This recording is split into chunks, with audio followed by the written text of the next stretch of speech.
కొమరం భీం ఆసిఫాబాద్ జిల్లా అడవుల్లో పెద్ద పులులు మృతి చెందిన ఘటన ప్రకంపనలు కంటిన్యూ అవుతున్నాయి. వాటిపై విషప్రయోగం జరిగిందని అటవీ శాఖ అధికారులు ఇన్ని రోజులకు నిర్ధారణకు వచ్చారు. ఆ పని చేసింది ఎవరనే కోణంలో విచారణ జరుగుతోంది. అడవిని జల్లెడపడుతున్నారు. కొందరు పశువుల కాపర్లను సైతం అదుపులోకి తీసుకున్నారు.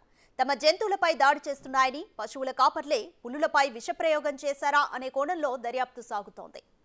మరోవైపు ఇది కేసును పక్కదారి పట్టించే ప్రయత్నమనే అనుమానాలు వ్యక్తమవుతున్నాయి. పరిసర గ్రామాల్లో మరికొందరిని అటవీ శాఖ అధికారులు అదుపులోకి తీసుకుని విచారిస్తున్నట్లు సమాచారం.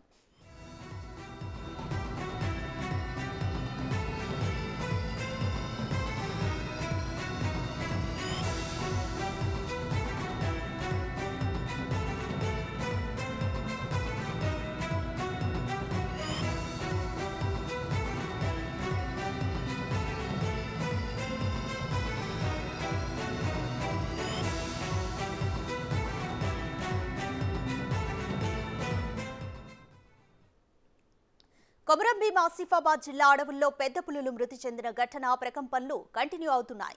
వాటిపై విషప్రయోగం జరిగిందని అటవీ శాఖ అధికారులు ఇన్ని రోజులకు నిర్ధారణకు వచ్చారు. ఆ పని చేసింది ఎవరనే కోణంలో విచారణ జరుగుతోంది. అడవిని జల్లెడపడుతున్నారు. కొందరు పశువుల కాపర్లను సైతం అదుపులోకి తీసుకున్నారు.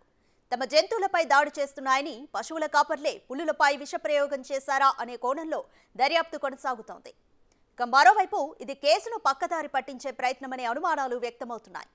పరిసర గ్రామాల్లో మరికొందరిని అటవీ శాఖ అధికారులు అదుపులోకి తీసుకుని విచారిస్తున్నట్లు సమాచారం.